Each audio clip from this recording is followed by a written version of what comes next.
সকাল বন্ধুরা, তোমরা কেমন আছো? আশা করি তোমরা অনেক ভালো আছো। যে যেখান থেকে আমার ব্লগটা দেখছো তাদেরকে অনেক অনেক ভালোবাসা, বড়দের আশীর্বাদ আর ছোটদের ভালোবাসা নিয়ে আজকে সকাল থেকে ব্লগটা শুরু করলাম। ঘড়িতে বাজে এখন সকাল 8টা। জাস্ট ঘুম থেকে উঠেই 3 তলায় চলে এলাম, এসেই দাঁত মাজতে শুরু করে দিয়েছি।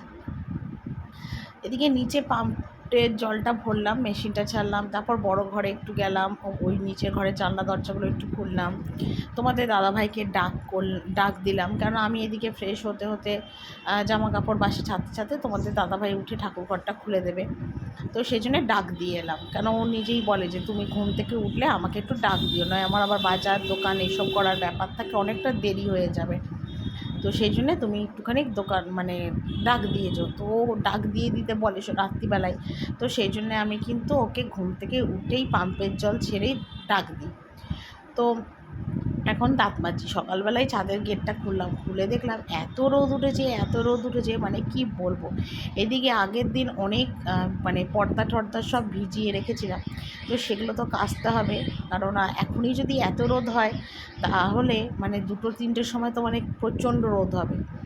তো একবার ভাবছিলাম আজকে কাচবো না, তারপর চিন্তা করলাম এগুলো সমস্ত কালকে ভিজিয়েছি, আজকে যদি এগুলো না কাচি তাহলে সমস্ত জামা কাপড়গুলো সার্ফের গন্ধ হওয়ার থেকে বড় কথা পচা একটা গন্ধ বেরিয়ে যাবে জামা কাপড়গুলো দিয়ে। আর একটা দিন একটা রাত থাকা মানে অনেকটা আমি মনে করি। তো সেই জন্য ভাবলাম চলো দাঁত ফাত মেজে নিয়ে তারপর জামা কাপড়গুলো কেচে নিই, কারণ আমি জামা কাপড়গুলো আসলে অনেক দিন ধরে পর্দাগুলো তো ভেজানো হয় না, নোংরা। তো সেই জন্যই কিন্তু পর্দাগুলো আজকে ভিজিয়ে রেখেছিলাম, কারণ সঙ্গে সঙ্গে ভিজিয়ে কাচলে না নোংরাগুলো উঠবে না। তো সেই কারণের জন্য কিন্তু পর্দাগুলো আগের দিনেই মানে চান করার সময় ভিজিয়েছিলাম। তো এখন সেগুলোকে কেচে দেবো। সকালবেলা উঠে মানে খুঁটিনাটি কাজ সংসারে প্রচুর থাকে। আর আমি সকাল থেকে উঠে রাত পর্যন্ত কি করি সেটাও তোমাদের কাছে শেয়ার করি। কোনোদিন রাত পর্যন্ত যদি ভিডিও শেয়ার করতে না পারি, বিকেল অবধি সন্ধে অবধি তো অবশ্যই তোমাদের কাছে সমস্ত কিছু শেয়ার করি, এটা আমার ভালো লাগে। তো এখানে দেখো প্রচুর জামা কাপড় ভিজিয়েছিলাম, মানে সমস্তখানে পর্দা ছিল, তো সেগুলো তো ভিজিয়ে রাখলে না নোংরাটা অনেকটাই চলে যায়। ছাদে এত রোদ, আমি যেন দাঁড়াতে বসতে পারছিলাম না। তো প্রথমে গামলার জলটা ভরতে দিয়ে আমি একটুখানি মানে বারান্দায় গিয়ে দাঁড়িয়েছিলাম, যে না জলটা ভরুক, ততক্ষণ আর এখানে দাঁড়াবো না, কারণ আমার আবার মাথার যন্ত্রণা যদি একবার ধরে এই গরমে রোদে, তাহলে সারাটা দিন আমি কাজকর্ম তো কিছু না, সারাদিন আমার শুয়ে বসে কাটাতে হবে, ব্লক করা মাথায় উঠবে। তো সেই কারণের জন্যে ভাবলাম যে না, আগে এগুলো জলটা গামলা ভরতে হতো, কিছুটা টাইম লাগবে, তার থেকে বারান্দায় গিয়ে একটু দাঁড়িয়ে থাকি, বারান্দায় রোদ নেই। তো এখানে দেখো এইগুলোকে ধুয়ে দিচ্ছি, দিয়ে তারপর ছাদেই সব মেলবো, কারণ যা রোদ উঠেছে মোটামুটি 1-1.5 ঘন্টার মধ্যে সমস্ত পর্দা শুকিয়ে যাবে।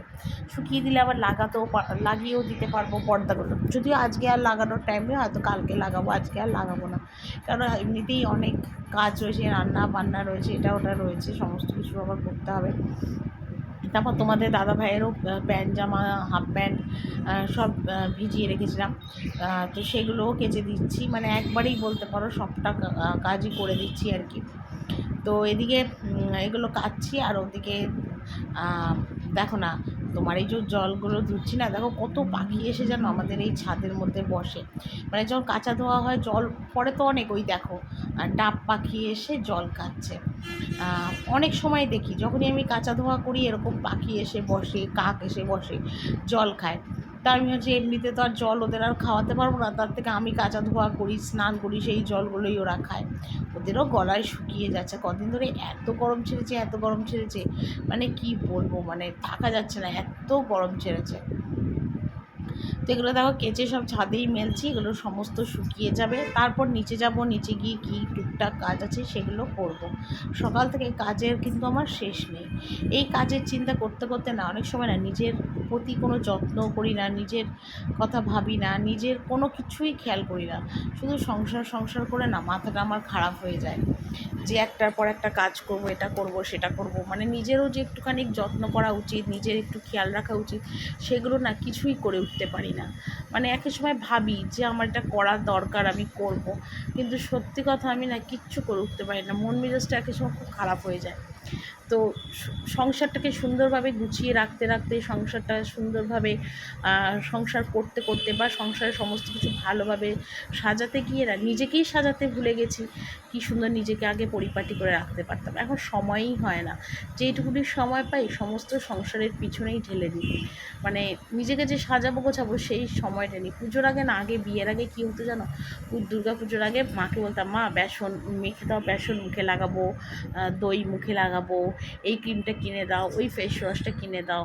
মাকে না এরকম বলতাম যে মা আমি পুজোর আগে রূপচর্চা করবো, বেশ সুন্দর করে সাজবো, বন্ধুদের সাথে ঠাকুর দেখতে যাব, এইসব কথাগুলো মাকে বলতাম। এই মাত্র নিচে এলাম রান্নাঘরে, এসে বাসন টাসনগুলো সব মাজলাম, ঠিক আছে। এবার চা করি, চা বসি, চা খাই, চা খেয়ে ভাত করবো। আর আজকে রান্না হবে মটর ডাল, আর মটর ডালের বড়া দিয়ে রসা, মানে মটর ডালের বড়ার ঝোল ঝোল রসা হবে, আর হবে মটর ডাল, এই হবে আজকে আমার রান্না। তো ডালটা দেখলাম আমি রান্নাঘরে এসে দেখলাম তোমাদের দাদাভাই ডালটা ভিজিয়ে রেখে দিয়েছে। তো ডালটা ভিজিয়ে রাখলে সুবিধা, ডালটা একটু পরিমাণেও বাড়বে আর ভালো বাটাও হবে, মিক্সিতে বাটা হবে। তো সেগুলো করে রেখেছে। তখন চলো চাটা বসিয়ে চাটা খাই, খেয়ে নিয়ে তারপরে রান্নার কাজে হাত দিই, ঠিক আছে।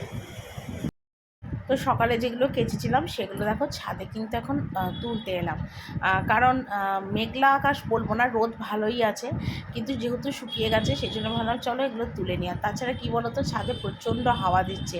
হাওয়া দিলে কী হয় বলো তো, জামা কাপড় না শুকিয়ে গেলে কী হয়, হাওয়ায় উড়ে গিয়ে রাস্তায় পড়ে, আর তখন রাস্তার অচেনা লোকেরা নিয়ে চলে যায়। এরকম অনেকবার হয়েছে, আমার নাইটি মেলেছি, হাওয়ায় উড়ে গিয়ে তারের মধ্যে, ইলেকট্রিক তারের মধ্যে পড়েছে।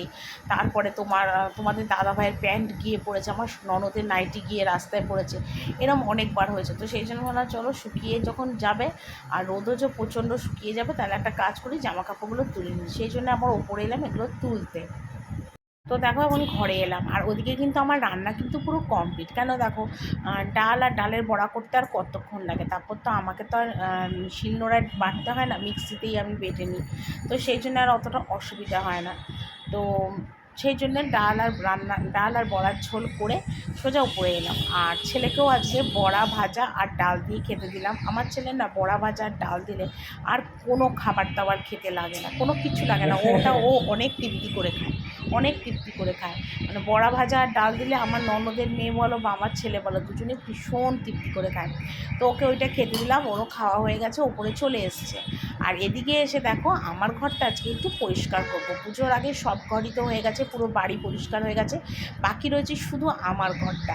তো এখন আমার ঘরটা একটু ঝাড়াঝাড়ির কাজ আর কি করছি। যদিও আমার ঘরে কিন্তু অতটা ঝুল নোংরা অতটা হয় না, তবে ওই যে বললাম নিয়ম রক্ষা তো করতে হবে, পুজোর আগে সব গৃহস্থ বাড়িতে ঘর ঝাড়াঝাড়ি কাচা ধোয়া করতে হয়। তো ওই হালকা হালকা একটু ঝুল ধুলো হয়েছে সেগুলো। আর আমার ঘর তো খুব নিচু, ফুল ঝাড়ু দিয়ে আর ঝাড়ার দরকার হয় না, এরকম ন্যাকড়া দিয়ে ঝাড়লেই না সমস্ত পরিষ্কার হয়ে যায়। তো আজকে পর্দা, টিভির ঢাকনা, তারপরে ওই কলফাটের ওপর যে পর্দাগুলো সব পাতি, সেগুলো আজকে সব তুলে দেবো। আর যেগুলো আজকে তুলবো কিন্তু আজকেই কেচে দেবো, যদিও মানে এগুলো আর ভিজিয়ে রাখবো না, কারণ আমার ঘরেরগুলো না খুব একটা নোংরা হয় না। আর এগুলো চেঞ্জ করেছিলাম কবে বলো তো, আমার মা জুন মাসে গেল, জুন মাসে মা গেল বোধহয় 29 না 30 তারিখে, জুলাই মাসের 3-4 তারিখে নাগাদই কিন্তু আমার ঘর আমি পুরো ঝেড়েছিলাম। আর এর সাথেই পর্দা, টিভির ঢাকনা, তারপরে এই কালভার্টে লাগানোর পর্দা, এগুলো আমি সমস্ত কেচে ধুয়েছিলাম, প্লাস ঘর ঝেড়েছিলাম, ঠাকুরের ছবি নামিয়ে ঝেড়েছিলাম, মুছেছিলাম, সব করেছিলাম। তার জন্য আমার ঘরটা কিন্তু খুব একটা নোংরা ধুলো হয়নি। কিন্তু ওই যে বললাম নিয়ম রক্ষার জন্য পুজোর আগে কিন্তু ঝাড়তে হবে। তো দেখো ওগুলো সব খুললাম, এদিকে জানলার পর্দা খুললাম, জানলাগুলো একটু ঝেড়ে দিচ্ছি, কারণ এরপর যখন ধোয়া পর্দা লাগাবো তাহলে ধুলোগুলো আর পর্দার মধ্যে লাগবে না। তো এটা ঝাড়ছি, মানে আমার ঘরটা আজকে ভালো করে একদম ডিপ ক্লিন করছি আর কি। আর টিভির ঢাকনাটা চেঞ্জ করবো, বিছনার চাদর, বালিশ সবই করবো, কারণ যেহেতু আজকে একটু ঘরটা ঝাড়ছি, তো বিছনার চাদর তুলতে হবে, ওরকম ঘরে থাকলে তো হবে না। তারপরে এই যে কেবেলের যে তারগুলো যায় না, এই তারগুলোর মধ্যেও না ধুলো ধুলো হয়েছে, সেগুলো মুছছি। তারপর ড্রেসিং টেবিলের ওপরটা তো অনেকটা মানে সরু জায়গা, ওখানেও ঝুল জমেছে, সেই ঝুলোগুলো ফেললাম। তো আর এদিকে দেখো এবার টিভির ঢাকনাটা খুলবো, তারপরে এই ওপরে কালভারটা পরিষ্কার করব, মানে এইসব টুকিটাকিগুলো করব সমস্ত কিছু। তো ওই একটা একটা করে এই দিক ওদিক করে সমস্ত পরিষ্কার করছি। হ্যাঁ, তোমাদের আগে যে কথাটা বলতে বলতে থেমে গেলাম, সেটা হলো পুজোর আগে না আমি না এরকম রূপচর্চা করতাম, বিয়ের আগে খুব রূপচর্চা করতাম, মুখে এটা লাগাতাম ওটা লাগাতাম, মুখ ক্লিন করবো, ফর্সা হবো, সুন্দর হবো, পুজোতে সুন্দর ড্রেস পরবো, মানে যেটা হয় আর কি অল্প বয়সী মেয়েদের, সেইগুলো না আগে খুব করতাম। কিন্তু এখন এমন হয়েছে, ঘর কী করে সাজাবো, ছেলেকে কী সুন্দর জামা প্যান্ট পরাবো, ছেলেকে কি পরলে ভালো লাগবে, কি করব ছেলের জন্য, এখন এই চিন্তা করি, সংসারটাকে গোছানোর চেষ্টা করি, পরিষ্কার রাখার চেষ্টা করি। এইগুলো করতে করতে না নিজেরই আর এখন কিছু করে উঠতে পারি না। আগে তো আর এইসব চিন্তা ছিল না যে সংসার সামলাবো, ঘর সামলাবো, এইসব তো ব্যাপার ছিল না। মাই কাচা ধোয়া করতো, ঘর ঝাড়তো, টাইমে খেতাম দিতাম, পড়াশোনা করতাম, বন্ধু বান্ধবের সাথে ঘুরতে যেতাম, এই তো লাইফ ছিল। আর এখন দেখো বিয়ের পরে কিন্তু সব মেয়েদেরই লাইফটা চেঞ্জ হয়ে যায়। তা আমার ক্ষেত্রেও কিন্তু সেম একই হয়েছে, সমস্ত কিন্তু চেঞ্জ হয়ে গেছে। আর কি বলবো, সেটা আর বলে লাভ নেই। তো ওদিকে ঘরটা ঝাড়লাম, দিয়ে দেখো এখন ফ্যানটাও মুছছে। আমাদের ঘরের ফ্যান আবার আমি যখন এই বিছনার বালিশ ওষাটা চেঞ্জ করি তখনই কিন্তু আমি ফ্যানটা পরিষ্কার করি। আর এদিক ওদিক ঘুরে ঘুরে দেখছি কি আছে না আছে, পরিষ্কার একটু পরিষ্কার করবো। তবে আজকে আর ফটো টটো কিছু খুলবো না, কারণ ফটোগুলো এমনি ওপর দিয়ে একটু ঝেড়ে দেবো।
তো সব ঝাড়ঝাড়ি করে লাস্ট এবার হলো আমার খাটটা একটু পরিষ্কার করব। খাটের মধ্যে ধুলো পড়েছে, টিভিটা মুছলাম, খাটগুলো একটু মুছলাম।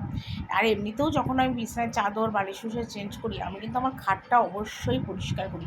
আর প্রচুর জামা কাপড় রয়েছে যেগুলো সমস্ত কাঁচা ধোয়া, এই দেখো সাইডে শাড়ি দিয়ে ঢেকে দিয়েছি, কারণ আজকে যেহেতু ঘরটা একটু ঝেড়েছি।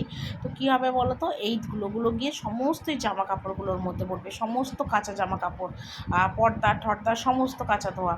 তো সেই কারণের জন্যে কিন্তু আমি এইটাকে একটা আমার শাড়ি দিয়ে ঢাকা দিয়ে দিয়েছিলাম, যত ধুলো শাড়িটার মধ্যে পড়লো। আর এবার সেই শাড়িটা আমি কাচতে বার করে দিলাম, আর তাহলে জামা কাপড়গুলো আর পরিষ্কারও রইলো, ধুলোও পড়লো না, প্রয়োজনও হলো না। তো ওইদিকে ওটা এই কাজটা করলাম, দিয়ে দেখো এদিকে আমি বালিশের ওষার খোল সমস্ত চেঞ্জ করে দিচ্ছি, কারণ ঘর যেহেতু ঝেড়েছি চেঞ্জ তো আমাকে করতে হবে। আজকে না মাথাতেও শ্যাম্পু করবো, যেহেতু ঘরটারগুলো ঝাড়লাম, তো একবারে সমস্ত কাজ একদম একবারেই কমপ্লিট করে দিলাম। সেখানে দেখো এখন করে বিছনার চাদরটা চেঞ্জ করব। আর আজকে ঘরটা একদম ভালো করে ডিপ ক্লিনিং আমার করলাম। তো যেহেতু ঝাড়াঝাড়ির কাজটা করলাম, সেই জন্যে কিন্তু আমি নাইটিটা একটু চেঞ্জ করলাম, কারণ এবার কিন্তু আমার সমস্ত ধোয়া জামা কাপড় ভাঁজ করব, তারপর বিছনায় চাদর টাদর করবো। আর ওই ধুলো টুলোর জামা কাপড় নিয়ে যদি আবার বিছনায় উঠি, তাহলে সেই জেকে সেই আমার নোংরা হয়ে যাবে। তো সেই কারণের জন্যে কিন্তু আমি জামা কাপড়টা ছেড়ে দিলাম, আর নাইটিটা চেঞ্জ করলাম, হাত মুখ ধুয়ে হাতে সাবান দিয়ে এসে একদম ফ্রেশ হয়ে আবার জামা কাপড় মানে পরে তারপর কিন্তু ধোয়া চাদরটা পাচ্ছি। তা আজকে না এই চাদরটাই পাতলাম, অন্য কোনো চাদর আর পাতলাম না, যা গরম পড়েছে, অন্য কোনো চাদরে শুতে পারবো না। এই মানে খ্যাসটা বলো, ট্যাবতা বলো, যাই বলো না কেন, এই চাদরের মধ্যে আমাকে শুতে হবে, কেননা এত গরম পড়েছে, কোনো ভারী মোটা চাদরে না শুতে পারবো না। তো দেখো চাদরটা চেঞ্জ করলাম, তারপর বালিশ ওষার লাগাবো, জামা কাপড়গুলো কাচবো, এইসবগুলো করবো। তো এইসব কাজগুলো না মানে সত্যি কথা বলতে কি, আগে না আমার বিয়ের আগে আমার মাকে দেখতাম, আর আমার মা এবারও আমাকে গল্প করছিল যে জানিস তো সমস্ত পর্দা টর্দা ঘরের কেচেছি, ঝেড়েছি, তো মাও বাড়িতে সমস্ত কিছু ঝাড়াঝাড়ি মানে সমস্ত কিছু করেছে। আর আমিও মাকে বললাম, মা আমারও ঝাড়া সমস্ত কমপ্লিট হয়ে গেছে, শুধু আমার ঘরটাই বাকি। তো আজকে যেহেতু ঝাড়া হয়ে গেল, মাকে সেই গল্পটা করব দুপুরবেলা করে। এখন অনেক দিন হয়েছে মার সাথে না ঠিকঠাক একদম কথা হয় না। কী করে কথা হবে, এই যে একটার পর একটা কাজ, আর কদিন ধরে যা ঝাড়াঝাড়ি পরিষ্কারের কাজকর্ম চলছে, যার জন্যে কিছুই আর করে উঠতে পারছিলাম না। তা আজকে আলটিমেটলি আমার ঘরটা কমপ্লিট হলো। বিশাল বড় একটা কাজের চাপ আমার মাথা থেকে নেমে গেল। কদিন ধরেই ভাবছি আমার ঘরটা কবে ঝাড়বো, এই করে করে ঝাড়াই হচ্ছে না। তা আজকে শেষ পর্যন্ত ঝেড়ে যে উঠতে পেরেছি, এটাই মনে হচ্ছে অনেক। তো এখন দেখো পালিশ ওষারগুলো একটু লাগিয়ে দিচ্ছি।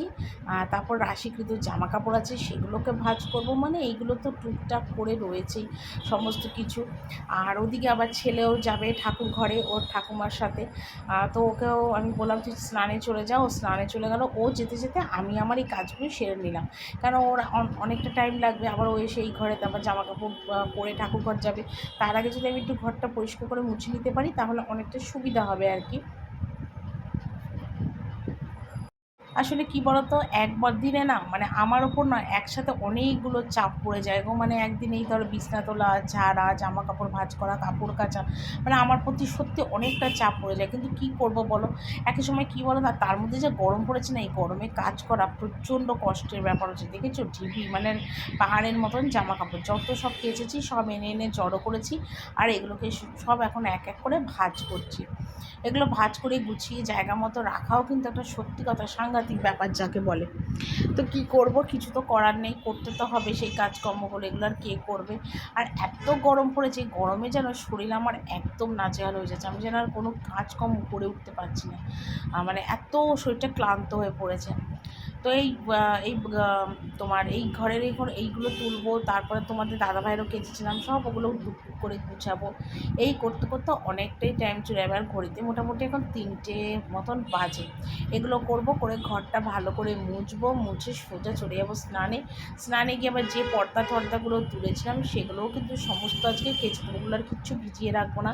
তারপরে আমি করব মাথা ঘষবো। আজকে মাথাটা ঘষতে হবে, কারণ ঝাড়াঝাড়ির মাথা এরকম চুলে না থাকা যাবে না, ভীষণ নোংরা। কদিন ধরেই মাথাটা ভীষণ আঠা তেল কাশতেও হয়েছে। তো ভেবেছিলাম কি যে কাল ঘষবো, তারপর চিন্তা করলাম না, যখন ঘর ছাড়া হয়েই গেছে তাহলে একবারেই সমস্ত কাজটা মিটিয়ে নিই, ঝামেলা শেষ হয়ে যাবে। তো এইটা করব। তারপরে এইসব টুকিটাকি কাজ করতে অনেকটাই টাইম যাবে। তারপর একেবারে চান টান করে এসে মার সাথে ফ্রিভাবে কথা বলবো। তো এখন লাস্ট বাকি রইল আমার এই শোকেসটা মোছা। এটা মুছলেই আমার পুরো কমপ্লিট, কারণ এর মধ্যেও যে ধুলো ঝুল পড়েছে, খাবার জলের বোতলগুলো ছিল সমস্ত ধুলাম। বোতল ধুয়ে জল ঢাললাম, তার ফ্লাক্সটা ধুলাম, ট্রের মধ্যে বোতলগুলো সেটা মানে ধুলাম, সব ধুলাম। তো এর মধ্যে শোকেসটা একটু মুছে দিচ্ছি, দেখলাম শোকেসটার মধ্যে হালকা হালকা ধুলো পড়েছে, সেগুলো করলাম। মানে সত্যি কথা আজকে একবারে যে এতগুলো কাজ করব না, আমি সত্যি নিজেও যেন ভাবতে পারিনি। কারণ কদিন ধরে যা ঝাড়াঝাড়ির কাজকর্ম আমার চলছে না, আর কি বলবো তোমাদের।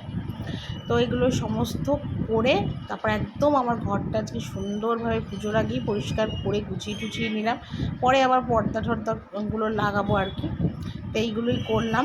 আর এদিকে দেখো মোটামুটি সবই শেষ, এবার শুধু ঘর মুছে চানে যাওয়ার পালা আমার।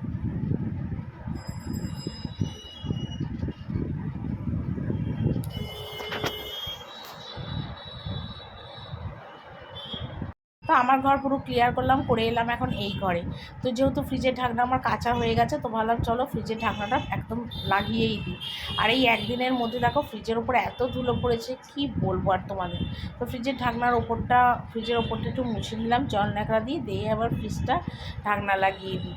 কারণ একদম ধুলো হয়ে যায়। এটা তো ঠাকুর ঘরের ফ্রিজ আমাদের, আর ঢেকে ঢুকে রাখি বলেই না ফ্রিজের কালারটা এখনও পর্যন্ত ঠিক আছে। তো সেই জন্যই ফ্রিজের ঢাকনাটাও দেখো এখন এখানে ঝপাঝপ লাগিয়ে দিচ্ছি। আর ফ্রিজের ঢাকনাটা না প্রথমেই বুঝতে পারছিলাম না কীভাবে, কারণ চেনটা না কেটে গেছে ফ্রিজের ঢাকনাটা। নতুন ঢাকনা একদম, দেখেও তোমরা বুঝছো একদম নতুন, কিন্তু কি বলবো নতুন ঢাকনা, সে চেন মেন ছিঁড়ে একাকার অবস্থা যাকে বলে। তো সেটা দেখো এখন লাগিয়ে দিচ্ছি, দিয়ে সোজা এখনও কিন্তু আমি ঘর মুছনি, ঘর মুছবো, ঘর মুছে সোজা চলে যাবো স্নানে। তো এদিকে সব ঠিকঠাক করে একদম গুছিয়ে নিচ্ছি। আর ফ্রিজটা আমি খুব যত্ন করি, কেন বলো তো, অনেক কষ্ট করে না এই ফ্রিজটা কেনা হয়েছিল ঠাকুর ঘরের, আমার শ্বশুর তখন বেঁচে, তখন কেনা হয়েছিল। কিন্তু কিনতে দেবে না এই ফ্রিজটা, জানো তো, কিন্তু আমার বর জোর করে আর আমি জোর করে ফ্রিজটা এনেছিলাম ঠাকুর ঘরের জন্য। আর ঠাকুর ঘরের যে ফ্রিজটা ছিল সেটাই কিন্তু এখন আমাদের রান্নাঘরে, যেটা আমাদের এখন রান্নার মানে মুচি ফ্রিজে খাবার দাবার রাখি ওটা। আর এটা নতুন আনা হয়েছিল ঠাকুর ঘরের জন্যে। তো এখানে দেখো একদম স্নান টান করে শ্যাম্পু করে একদম চলে এলাম। আর এসে এখানে কিন্তু সোজা এখন জামা কাপড় যেগুলো কেচেছি টুকটাক সেগুলো সমস্ত মেলছি। আর আমি যেগুলো কেচেছি মানে পর্দা টর্দা আমার ঘরে সেগুলো কিন্তু সব ওপরের বারান্দা দিয়ে মেলে এসেছি। আর বাকি এক্সট্রা যে জামা কাপড়গুলো ছিল সেগুলো সব এই বারান্দা দিয়ে মেলছি, কারণ ওপরে পর্দা মেলে ওপরের বারান্দায় আর একটুও জায়গা নেই। তোমাদের দাদাভাইয়ের কিছু জামা প্যান্ট ছিল সেগুলো কেচেছি, হাফ প্যান্ট গেঞ্জি ফুল প্যান্ট শার্ট এগুলো ছিল কেচেছি, ওইগুলো কেচে আর পর্দা 6টা না 8টা পর্দা ছিল সেগুলো কেচে আর ওপরে বারান্দায় জায়গা নেই, তো সেই জন্যে বাকি যেগুলো কেচেছি সব আমার এই বারান্দায় মেলছি আর কি। আর ওদিকে ছেলে কিন্তু এখনও স্নান মানে ঠাকুর ঘর থেকে আসেনি, ও চলে আসবে, তার আগে আমি একটু রেস্ট নিয়ে নেবো, কারণ আর পাচ্ছি না মানে গরমের মধ্যে এত সকাল থেকে কাজ করতে করতে একদম দম আমার শেষ। এবার আর কি একটুখানি রেস্ট করব আর মার সাথে একটু পরে আবার ফোনে কথা বলবো, কারণ আজকে দুপুর থেকে মা অনেকবার ফোন বাজিয়েছিল। মাকে বললাম মা আমি একটু কাজ সেরে নিই তারপর তোমার সাথে কথা বলবো, কারণ এই কাজ করি ভিডিও করি তো তার জন্য না কন্টিনিউ মার সাথে না একদম কথা বলতে পারি না। তো মা সেটা বোঝে, আর মা বলেই হয়তো আমার সমস্যাটা বোঝে, মায়ের জায়গায় অন্য কেউ হলে হয়তো সেই সমস্যাটা বুঝতো না। আর সত্যি কেউ বোঝে না, সন্তানের সমস্যা একমাত্র মারাই বোঝে, মা ছাড়া সন্তানের সমস্যা কেউ কোনো দিন বুঝতে পারে না। এটা আমার মানে আমি যতদূর আমার জীবন দিয়ে আমি বুঝতে পেরেছি। তো মা নিজেই বলে যে না তুই সব করে নে সেরে নে তারপর ফ্রি হয়ে আমার সাথে কথা বলিস, মা সেটা বোঝে। মা ছাড়া মায়ের মতন কেউ নেই জগতে, এইটুকুনি আমি 100 বার বলবো, মা ছাড়া দুনিয়া ফাঁকা, মা তো মাই হয়। তো চলো বন্ধুরা ভিডিওটা এখানেই শেষ